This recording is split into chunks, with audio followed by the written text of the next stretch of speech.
రాజకీయ అంశాలు latest political updates అందించడానికి మనతో పాటుగా సీనియర్ సంపాదకులు తెలపల్లి రవి గారు సిద్ధంగా ఉన్నారు. రవి గారు నమస్తే సార్. నమస్తే వర్మ సార్, ఆంధ్రప్రదేశ్లో ముఖ్యంగా తెలుగు రాష్ట్రాల్లో తెలంగాణతో పోలిస్తే ఆంధ్రప్రదేశ్ విషయానికి వచ్చేసరికల్లా ఎక్కువగా కులాల మీద రచ్చ జరుగుతుంటుంది. అది ఎన్నికల ముందు వచ్చిందంటే అదొక అంశం.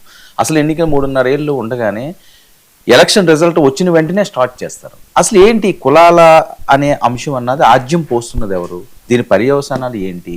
యువతకి వీళ్ళు ఇచ్చే మెసేజ్ ఏంటి? యువత కూడా చాలా మంది ఇందులో ఇరుక్కుంటున్నారు, చాలా కేసులు పెట్టించుకుంటున్నారు.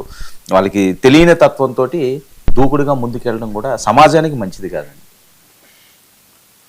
కులాల చిచ్చు మధ్య బాగా పెరుగుతున్న మాట నిజమే. మాట్లాడితే ప్రతిదీ కూడా కులం ఏంటి అనేది చూడటము, తర్వాత కులాల వారి సైట్లు పెట్టడము, కులాల వారి సత్కార సభలు, కులాల వారి కార్పొరేషన్లు కూడా మీరు కనుక చూస్తే కులాల వారి కార్పొరేషన్లకు డైరెక్టర్లుగా ఎన్నికైన వాళ్ళు వచ్చి ఇప్పుడు మన మీడియాలో అభిప్రాయ కర్తలుగా దాదాపు వాళ్ళకు పార్టీని మద్దతు ఇస్తూ ఉంటారు. ఇంకొకరేమో దీనికి పూర్తి భిన్నంగా ఈ కులం అన్నదాంతో వాళ్ళు మాట్లాడుతూ ఉంటారు.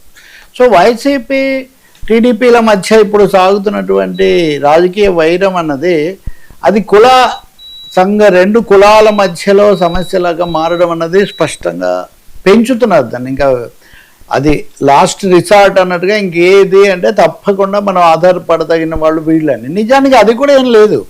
మీరు కనుక చూస్తే చంద్రబాబు నాయుడు రాగానే ఫలానా వాళ్ళకి అంతా మేలు జరుగుతుందని తెలిస్తే వాళ్ళే ఎక్కువ అసంతృప్తి వ్యక్తం చేస్తుంటారు. పేరు మాదే కానీ మాకేమో అంతగా జరగట్లేదు, నిజానికి మమ్మల్ని అసలు ఇంతకుముందున్నది కూడా పోయిందని వాళ్ళు అసంతృప్తి వ్యక్తం చేయడం, లేదా వాళ్ళను ప్రధానంగా బలపరిచే వాళ్ళు ఇదిగో అక్కడ వాళ్ళే ఉన్నారు ఇక్కడే వీళ్ళే ఉన్నారు అని చెప్పడం ఇవి రెండు మనం చూస్తుంటాం. ఇది జగన్మోహన్ రెడ్డికి కూడా జరిగింది. ఆయన హయాంలో కూడా రాయలసీమలో ఫలితాలు అంతగా తారుమారైపోయినాయి. కడప లాంటి చోటనే దాదాపు 1-2 స్థానాలు తప్ప తెచ్చుకోలేకపోయారంటే ఖచ్చితంగా ఈ కులాలు అన్నవి లేకపోతే కుల పునాది అని ఏదైతే అనుకున్నారో అది జరగలేదనేది చాలా స్పష్టంగా మనకు కనిపిస్తుంది. కానీ ఇప్పుడు మళ్ళీ అధికారంలోకి వచ్చిన తర్వాత మళ్ళీ వాళ్ళ కన్సల్టేషన్ పెరిగింది అటువైపున కూడా. అంటే వైసీపీ సోషల్ మొబిలైజేషన్ అనేది పెరిగింది, ఇంకా లాభం లేదని వాళ్ళు వస్తున్నారని. ఇటువైపు వాళ్ళేమో మనం ఇన్నిసార్లు జైలుకి వెళ్ళి లేదా ఇన్ని కేసులు ఎదుర్కొని ఇవన్నీ చేసి మీడియాని నడిపించి ఇవన్నీ చేస్తే మనకేమి ప్రభుత్వంలో నిజానికి ఎంత న్యాయం జరుగుతుంది అని. ఇంకా 3వ డైమెన్షన్ ఉంది. అది 3వ డైమెన్షన్ ఏంటి? వీళ్ళిద్దరు మనం ఎంతసేపటికి వీళ్ళు మద్దతు ఇచ్చే వాళ్ళమైనా గతంలో చిరంజీవి గారు ఇప్పుడు పవన్ కళ్యాణ్ గారు వచ్చారు, మనం ఊపు వస్తుంది అది ఇది అనుకుంటే కొంతమంది మధ్యలో పెద్ద మనుషులు వాళ్ళు వీళ్ళు అటు ఇటు అయిపోయారు. కానీ ఇప్పుడు మళ్ళీ అది కూడా వాళ్ళల్లో కూడా ఒక 2 శిబిరాలుగా తయారైన పరిస్థితి.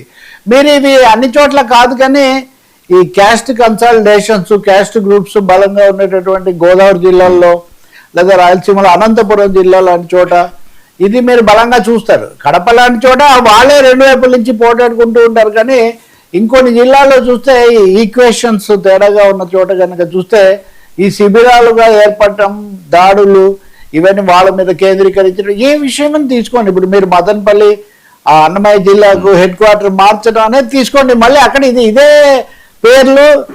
పేరు ఫలనాయన వర్గం అన్నప్పటికీ కూడా అక్కడికి వెళ్ళి చూస్తే ఏముంటుందంటే ఆ కులానికి సంబంధించిన వర్గం. సో పెద్దిరెడ్డి రామచంద్ర రెడ్డి, చంద్రబాబు నాయుడు, పవన్ కళ్యాణ్, జగన్మోహన్ రెడ్డి, ఇంకొకరా ఇది పెద్దగా కాదు. వీళ్ళ మధ్యలో మళ్ళీ అణగారిన కులాలు, కింద బీసీ వర్గాలు, ఎస్సీ ఎస్టీ వర్గాలు, వీళ్ళకి సంబంధించిన వాళ్ళు కొంతమంది నాయకులుగా ముందుకు వచ్చిన వాళ్ళు కూడా వాళ్ళు ఎటు మొగ్గుతారు ఎటు వస్తారు అన్న పద్ధతి కూడా చాలా బలంగా ఉంది. ఈ మధ్యలో కొత్త కూడా తీసుకొని రావడానికి కూడా కొన్ని ప్రయత్నాలు జరుగుతున్నట్టు కూడా మనకు కనిపిస్తుంది. పోలీసులు ఏదైనా చేసినప్పుడు కూడా స్పందన వీళ్ళలో ఎక్కువగా వస్తుంది. రాగానే అవతల వాళ్ళు కన్సల్టేట్ అవుతారు. మీరు చేసి ప్రభాకర్ రెడ్డి మొన్న దీక్ష చేశాడు. ఆయన నిజానికి ఎంత ఇంట్రెస్టింగ్ కదా. ఆయన గెలిచి చాలా పెద్ద సవాలు చేసి ఏ ఒక్కరికంటే దివాకర్ రెడ్డి, ప్రభాకర్ రెడ్డి మాట్లాడిన తర్వాత అంటే ఒక అసంతృప్తి చాలా స్పష్టంగా బయట పెడుతుంటే వాళ్ళల్లో నుంచి ఫలానా వారసుడు ఈ పార్టీలోకి వస్తాడు అని ఒక స్టోరీ. షర్మిల కూడా ఇప్పుడు అసంతృప్తి చెందింది, మళ్ళీ వచ్చేస్తుంది అని ఇక్కడ కొంతమంది అత్యుత్సాహవంతులు వీళ్ళు పెట్టే కథలు. అసలు వాళ్ళకున్న ధైర్యం మీకు లేదా అని ప్రభుత్వాన్ని రెచ్చగొడుతూ లేకపోతే ఇంకొకటి చేస్తూ ఉదాహరణలు ఇచ్చే పోస్టులు.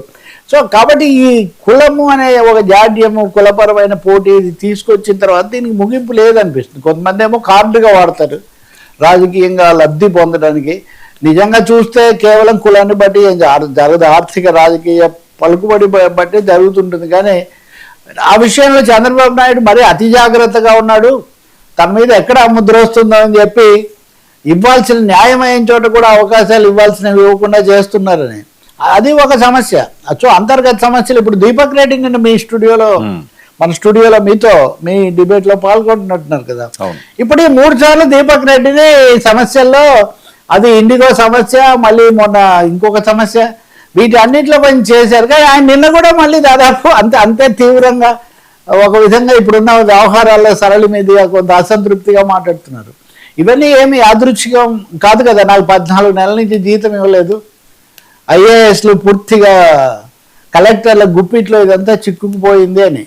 బ్యూరోక్రసీలో కూడా ఈ సమస్య ఉంది. బ్యూరోక్రసీలో కూడా ఎవరికి గ్రిప్ ఉంది, ఎవరు ఇదంతా చేస్తున్నారని అసంతృప్తి ఉంది. సో కులాల కుటీల కుడ్యాలలో, మతాల మాయదుర్గాలలో బందీగా ఉన్నవాడా, బలహీన మానవుడా అని ఒక కులాల ఉచ్చు అన్నది చాలా ఎక్కువగా అల్లుకుపోవడం మటుకు స్పష్టంగా కనిపిస్తుంది. ఇంకా ఎన్నికలు దగ్గర పడే కొద్దీ ఇది పెరుగుతుందే కానీ తగ్గదు. ఇప్పుడు మీరు మొన్న రంగానాడు జరిపిన తర్వాత మళ్ళీ అన్న చెల్లెలు ఎవరు ఎటుంటారు అని వచ్చిన కథనాలు మనం చూసినా, అసలు పవన్ కళ్యాణ్ ఆ రోజున రంగాకు నివాళి పవన్ కళ్యాణ్ పెట్టలేదు, జగన్మోహన్ రెడ్డి పెట్టాడని ఒక డిబేటు. అంటే ప్రతి దాంట్లో ఇది వెతికే ఒక కార్యక్రమం, క్యాస్ట్ డైమెన్షన్ వెతికే ఒక కార్యక్రమం కూడా చాలా తీవ్రంగా జరుగుతుంది. యథావాత ఆంధ్రప్రదేశ్లో ఈ ధోరణులు ఇంకా పెరుగుతున్నాయి, ఇంకా పెరగాలి, ఇంకా లాభం లేదు. లాస్ట్ రిసార్ట్ మనకు ఖచ్చితంగా ఉండేది వీళ్ళనే చేర తీసుకోవాలి, లేకపోతే ఈ దాడులు తట్టుకోలేము అనే ఒక ధోరణి కూడా వచ్చి కొంచెం గతంలో దూరం అయిన వాళ్ళు కూడా ఇప్పుడు మళ్ళీ కన్సాలిడేట్ అవుతున్నారు అని ఒక నివేదిక. ఇంకొకటి, ఇప్పటికీ అధికార యంత్రాంగంలో గత ప్రభుత్వంలో కీలకంగా ఉన్న వాళ్ళకే పట్టుంది. అందుకనే బకాయిలు, బిల్లుల మంజూరు ఇట్లాంటి వాటిలో కూడా ఆ పట్టు కొనసాగుతుందని ఉదాహరణలు. ఆ రెండు పత్రికలు ఈ రెండు పత్రికలు అంటుంటారు కదా.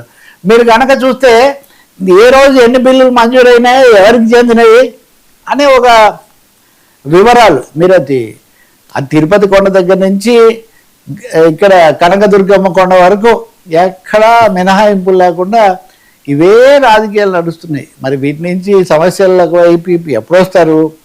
మళ్ళీ ఇప్పుడు అమరావతి సమస్య కూడా, ఒక్క అమరావతిని మటుకు గతంలో కేవలం కులము ఒక బృందం అన్న పరిస్థితి ఇప్పుడు పోయింది. ఎందుకైతే రైతులు వాళ్ళకు భూములు రావడం, పట్టాలు, నేనెప్పుడు అలా భావించలేదు. వాస్తవానికి తొందరగా చేయాలని భావించాను. కానీ ఇప్పటికి వచ్చేసరికి మటుకు అప్పుడు వ్యతిరేకించిన వాళ్ళు కూడా ఇప్పుడు వాళ్ళకి రైతులకు న్యాయం చేయాలని అడిగే పరిస్థితి వచ్చింది కదా. కాబట్టి ఒక్క అమరావతి చుట్టుపక్కల కొంత తేడా మినహాయిస్తే మిగిలిన అన్ని చోట్ల మాత్రం కులం అనేదాన్ని ఇంకా పెంచే ప్రక్రియ బాగా పెరుగుతోంది, పెరగచ్చు కూడా ఇంకా.